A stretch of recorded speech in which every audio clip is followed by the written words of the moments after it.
This is a sermon from St. Paul's Church, Brookfield, Connecticut, transforming lives through Jesus. For more information, go to www.stpaulsbrookfield.com.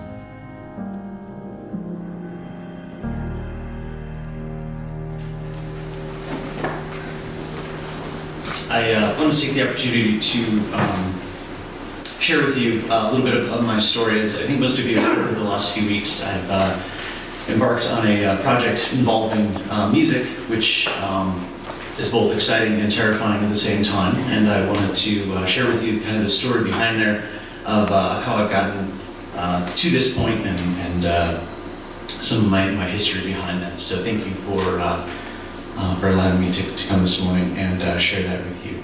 Would you first pray with me? Father God, just enter this place this morning. Let the words that I speak and the work that you've done in me just shine a light on your great power, your will. In your name we pray. Amen. So I did the gospel reading this morning of the master entrusting his servants, his slaves, with talents really kind of jumped out at me. I kind of want to share with you how oftentimes I relate more to the one who buried his talent in the ground and wanted nothing to do with it than some of the others. So, as you probably could maybe guess, music has always been a large part of my life, at least for pretty much as long as I can remember. I knew what instrument I wanted to play about a year before I was eligible to be in the school band, and I was always part of the choir from elementary school through high school. I was never a great student academically, not for lack of intelligence, but for lack of trying. I'm sure at least one person in the room here can relate. You were more likely to discover a unicorn or the Loch Ness Monster than to find me doing English homework. So, but I was the kid who never had to be convinced to practice, from figuring out new songs after I'd exhausted the ones that I had to practice on my instrument, to staying after school to learn a new instrument for marching band or for jazz band. I did whatever it took to get more involved in music. By the time I entered high school, I knew that music was what I wanted to do with my life. My main instrument at the time was French horn, and I loved playing it. I envisioned going to school in Boston, go Sox, and then living there after as a member of the Boston Symphony or Boston Pops. While I loved playing horn, I also loved learning new instruments. I learned a little bit how to play the piano, certainly not nearly as well as Kirsten does. Trumpet, baritone horn, mellophone, guitar, and so on. The summer after freshman year, my father purchased me my first guitar, and I started learning Rich Mullins songs by downloading chord charts off of AOL, that newfangled internet that had just kind of made its way into people's homes. It wasn't long before I started playing at my dad's church up in Maine to help lead worship, and soon after that was leading worship with the youth ministry group that I was involved in. So I'm telling you this story not to brag or tell you great accomplishments, but to tell you where I was in that point in my life. I was a dedicated musician and a pretty good one. I played at all the festivals that my school could offer for me to play in. I usually would seat pretty well after my audition. I took music theory for 3 years. I did a private, I forget what they call it now, a study on my own in music. Took the AP music theory test. And to me, my life was on a clear path that I was moving forward with music. So by my senior year, I narrowed down my future plans to a couple of schools. One really stood out above the others. It was a school not too far outside of Boston, which I love the area, and offered a full scholarship to one French horn player each year. So I auditioned for the school and was immediately accepted into the music program, and was the front runner for the scholarship. So I was assured that my less than stellar transcript wouldn't be an issue. After all, I wasn't terrible, and I had pretty strong SAT scores to go with it. So you can imagine my shock when in late March I received notice, this is my senior year, that I had not been accepted at that school. So my hopes of receiving the scholarship were gone. To make matters worse, at that point it was the only school I had actually finished applying and auditioning for, since I was so confident in where I was going. You can sense a theme that I'm very confident in what I'm doing and not really relying on anyone else. But at that point it was a mad scramble to find another school that I could possibly afford to go to and offered a music degree program. So that fall I found myself in a much different situation than I had expected just a few months earlier. But after my first semester, I kind of settled into the idea of where I was and was determined to make the best of it. It wasn't long, though, before I was kind of thrown another curve. Late in my spring semester, I found out that a clerical glitch had caused my student loans to fall through, and I needed to pay for my full year of school in order to continue to stay enrolled at the university. Since I wasn't able to do that right away, I was administratively withdrawn retroactively, which is a nice way of saying that they kicked me out. So, here I was, not really sure of what was going to happen next, and not too long after that, I was meeting a friend for Bible study, someone I met with regularly, and during our conversation, he said something to me that cemented in my mind a lie that I'd already started to believe about a year earlier.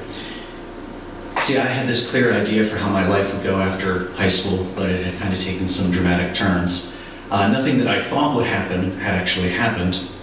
And here I was kind of faced with figuring out what to do next. And I should also tell you that my friend is also an accomplished musician, so the comment that he made sunk deep into my heart. While discussing what I could do next, he said, "You're not like other musicians," which is a fairly innocuous comment on its own, but what I heard was much different. See, Satan has a way of taking things like comments like these and twisting the words to make us hear lies. What I heard my friend say was, "You're not a good musician." I remember leaving our meeting, and for the first time in a long time, I was completely unsure about what to do with my life. Now, if you don't believe that Satan's a manipulator, a deceiver, and a liar, then you're only fooling yourself. There are many examples throughout the Bible of Satan doing so, the Garden of Eden for starters. Other times we see Satan taking things out of context to suit his own purposes. Matthew 4, where he tempts Jesus in the wilderness. For me, being in an already weakened position, I heard what Satan wanted me to hear, not what my friend was saying. From there, I started to believe that music was not going to be a part of my life. After all, I wasn't very good at it. I was far enough removed from the accolades and achievement of music in high school that I truly believed I was not cut out to do anything with music at all, so I quit. My horn in this case, along with my guitar. I'd already sold most of my other gear in order to pay rent while at school, so it was pretty easy to hide what I had left away. I moved back home after that, and which was the northeast corner of Connecticut, a little town called Putnam, and began working a few jobs in order to pay off my school debt from my loans that had fallen through. But it wasn't long before I had wanted to move on from there. Once my debt was paid off, I began searching for something I could be passionate about again. I wanted something to do with my life. And I found a full-time job in Danbury. The location was great for me. I had a friend who lived in the area.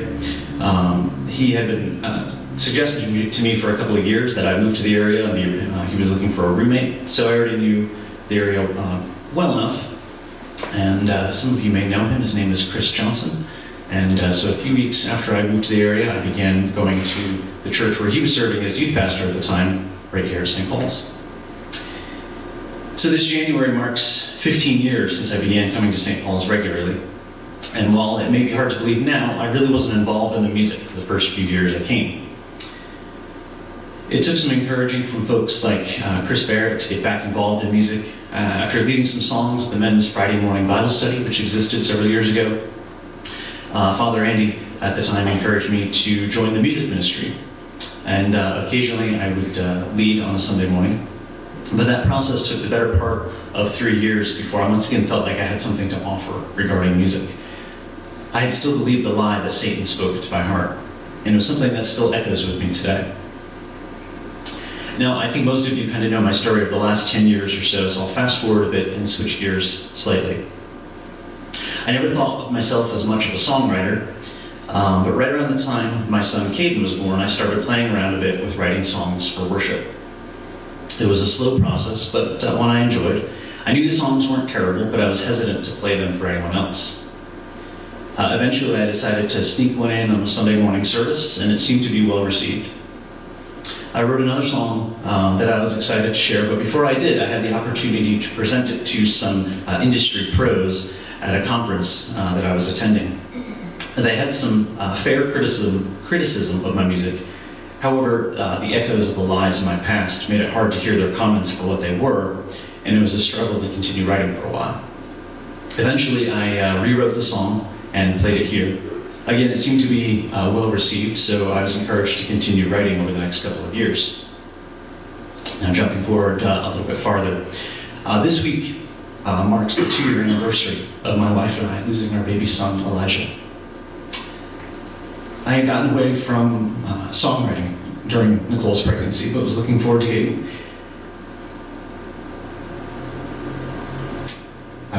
getting back into it in the coming year.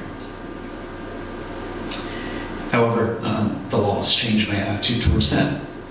I typically write songs of worship, songs to praise God. It's hard to write those songs when the last thing you feel like doing is praising God. About 6 months later, I was at the 25th anniversary concert for the Community Coffee House, where I had the chance to hear Andrew Peterson speak and answer a question and answer. If you're not familiar with him, he's definitely my favorite songwriter of all time. I reference him quite often. And so he was doing a question and answer period before the concert, and the answer to one of his questions that he was asked encouraged me to get back into writing. I felt like it was time for me to get back in and do something. And later that evening, I learned of an opportunity to attend a songwriting retreat that he would be leading, but up here in the Northeast. And I thought, well, here's my chance. So I signed up for the retreat and waited for the event to come.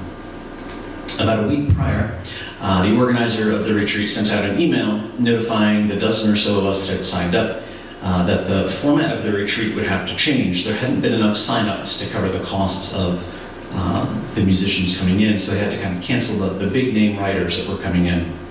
Instead, the Friday night workshop group was going to do a full day session in its place. We were given the option of still attending, or we could cancel and get our registration fee back.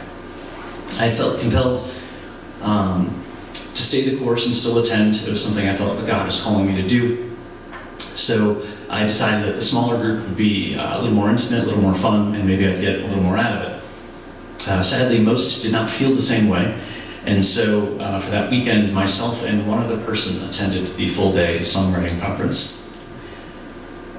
It was led by Chris and Anthony Hoisington and their friend Jeremy Thompson, all of the band Brothers McClurg. We spent a great day together up in the Berkshires working on songs, becoming friends. They helped me rewrite a couple of songs, one of which we're going to sing later today at our 10:30 service. Now, the morning before that event, I went on a walk early in the morning, as I often do, and I prayed for 2 things that morning. I always try to be intentional about praying while on my walk. I'd love to say I'm really good at it, but it's still a work in progress. But that morning, I distinctly remember praying that that God would use the songwriting workshop I was going to for His will, not for my purposes, but for His purposes. And second, that our family, that Nicole and I would receive some answers about the direction, about what would happen next with future children. We'd already lost one baby boy and wanted to know what would happen next. Now, it seems that I rarely receive immediate answer to prayer, but the workshop ended with 3 new friendships, an encouragement to continue writing, and even an offer from these guys to collaborate in the future. To really cap off the day, when I returned home that night, Nicole let me know that we were expecting once again. It seemed that God had been listening to me very clearly that morning and was speaking right back to me. First few months of my wife Nicole's pregnancies are always challenging. So once again, I kind of found myself with little time to continue writing, but renewed dedication to begin writing again soon. And as most of you already know, we lost that baby as well, a boy named Emmanuel. It was right at the end of the first trimester, again, just about 1 year ago today. Once again, I found myself with little will to praise God, and never mind write new songs about it. A few months later, I reconnected with the guys from Brothers McClurg. Again, there was offers to collaborate and work together, but my heart wasn't ready to begin the process. This was in February of this year. In the several weeks that followed, I had many people come up and ask me about the availability of music that I had written, where they could get recordings, if I had ever done anything like that. And I didn't really have a great answer. Nothing like that existed. Then again, in April of this year, I had a chance to spend some time with the brothers at another concert they were doing, and once again, it was a good time of friendship and fellowship and talking about working together and collaborating. And I always chalked it up as to just people saying nice things as you're leaving, and didn't really take it to heart for what they said. But after telling Nicole about the event in the evening, she told me it was time to kind of start putting a plan together, that maybe God was trying to tell me something. I wasn't really ready to listen to that. But I told her I would pray about it. So a few weeks later, I was out on another early morning walk. I'd been feeling like maybe finishing up some songs and recording them was something God had wanted me to do. But I figured, well, it worked one time, it's not going to work again. I said, God, give me a clear sign that this is something I'm supposed to do. So I came home from my walk, made a cup of coffee, read my daily dose of Oswald Chambers, and opened up Facebook to fuel my morning social media addiction. And the top post on Facebook that day, if you're not on Facebook and you open it up, it's the very first thing you see, was from Chris Wesington of the Brothers McClurg saying, "We're looking to book some studio time in early 2018. Message me if you're interested." So it seemed that once again, God had given me a clear answer to my prayer. I figured, well, at the very least, I need to reach out and see what this is all about. So I sent a message to Chris, and we started putting the framework together. Over the next several weeks, it seemed that I'd received an equal number of encouraging signs to move forward as I did discouraging moments in myself that I should stop doing what I'm doing. It was still tough to push out that voice that would say, "You're not good enough." So Nicole and I decided that the best thing to do at this point was to get through the summer mission trip from last year, which was coming up very soon. And then after that, we'd take a couple weeks, spend some time in prayer, talking about it and seeing where we felt God had called us to do. Now, on the mission trip, it's very busy, but I do have some time to think for myself a little bit. And I started to feel that maybe this project wasn't something I was supposed to do, that it was a nice idea, but I was just supposed to continue doing what I was doing. So I pretty much decided by midweek that I was just going to let Chris Hoisington know when I returned that, thanks, but no thanks, maybe another time. Then on Thursday evening of the mission trip, I had the opportunity to lead the youth works group, which was the 4 churches that were there and the staff, along with our host church in Chicago in their Thursday evening worship service, along with Evan, one of the other adult leaders that went with me, and Connor, one of the students who plays drums. And it was a remarkable evening of prayer and worship. I think we played 3 songs, and the worship lasted about 45 minutes. Then just everybody got into it. And that night, I was even actually able to teach them a new song that I had written, anonymously, of course. I wasn't ready to put my name out there for anything. So it was a great end to the week. This is the last night we were there on the trip, but I had figured that the recording project was still not moved forward. Then after the service, as we were packing up our gear and instruments, the pastor's wife from the host church came up to say thank you to me for leading the music during the service. Now, I hadn't had a chance to meet her yet. I didn't even know her name. It was a Puerto Rican church in downtown Chicago, and everybody just called her Pastora, so I'm still not even sure what her name is.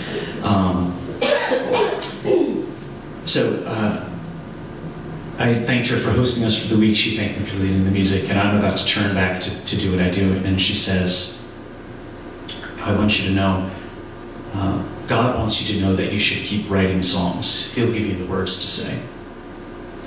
At this point, I nearly dropped what I was holding, but managed to say thank you again and return to packing up. I was simply floored. To me, it seemed like there couldn't be any clearer sign. Someone who, to my knowledge, had no idea that I wrote songs or was thinking about continuing doing that, was giving me this message. So if we fast forward a few more months, and I'm here talking to you today, I have a plan in place to record. I just need support in getting it done. I'm going to speak a little bit more about that later. But what I hope you've heard from this very long story is a reflection of the message that we heard in the gospel today. God has given each of us talents according to our ability. And He's entrusting us to use those talents wisely. For one day He will return and we'll be called to give an account of what we have done. I want my account to be well done. Now, I have no grand expectations that the songs that I write will be played on the radio or sung in stadiums around the world, but I do feel that I've been called and entrusted to lead us here in St. Paul's in worship through music of our Lord. The Bible tells us to give a new song to sing, and that's what I attempt to do from time to time, and to give all of you, our parish family, the tools that we need to worship God, not just on Sunday mornings, but throughout our daily lives. I want to wrap up by circling back to something else I've struggled with over the past 2 years. I mentioned the struggle I had with writing songs of praise when I felt that there was no praise to sing during some dark times for my family. I began writing a song a few years ago, right around Adeline's, my daughter Adeline's first birthday. But after losing our 2 sons, it seemed like it was a song that would never be finished. During the first pregnancy with my son Caden, my wife had an internal hemorrhage which caused Caden's blood and Nicole's blood to mix. Now Caden has my blood type, so Nicole developed antibodies which attack the blood of any children that have my blood type. But Caden was brought to full term with little medical intervention and very little treatment after birth. And we ran into the same issue with Adeline, who also has my blood type. Nicole's pregnancy with my daughter didn't go quite as uneventful. She was delivered by emergency C-section at 33 weeks after a failed intravenous blood transfusion. I still vividly remember being rushed out of the room when they delivered Adeline, and the minutes of panic before the doctors came out to tell me that they were both okay. I know with a delivery that early, one of the biggest concerns is lung development. Prior to 34 weeks, babies typically can't breathe on their own. Now, usually at that point they can intubate and help them to breathe, but that can cause complications and also lead to issues later on. So you can imagine my relief when the doctor came out to tell me not only was she okay, but she was crying and breathing on her own. A few months back, I was reminded of that fact, that even when our lives don't go the way we expect or want, and even when things seem to come crashing down around us, we can still look back to the times where God was faithful and sing His praise. Even with the loss of our 2 boys, we know that God has given them life. That just as He brought Jesus back from the dead, even as He had Ezekiel prophesy to the dry bones, even as His Spirit breathed life into Adam, He will once again give us all life. We can draw upon the strength given to us by what He has done for us while we wait for what He will do. So I just want to end this morning by singing you that song that I stopped writing and then finished. Just want to share that with you.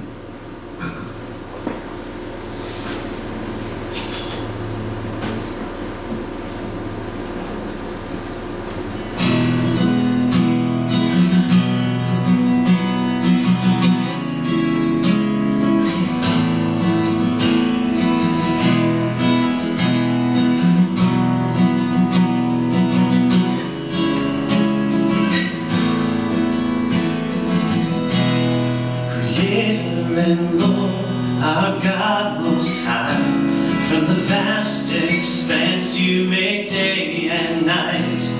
You formed the earth in your infinite plan. From the dust of the ground you created man. Yahweh, Yahweh,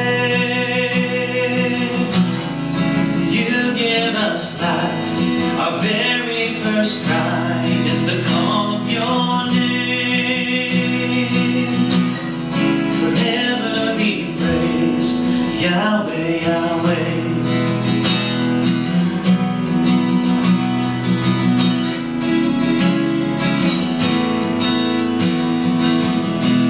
In the valley of bones you gave new flesh. You called on the wind from the east to the west. You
Yahweh.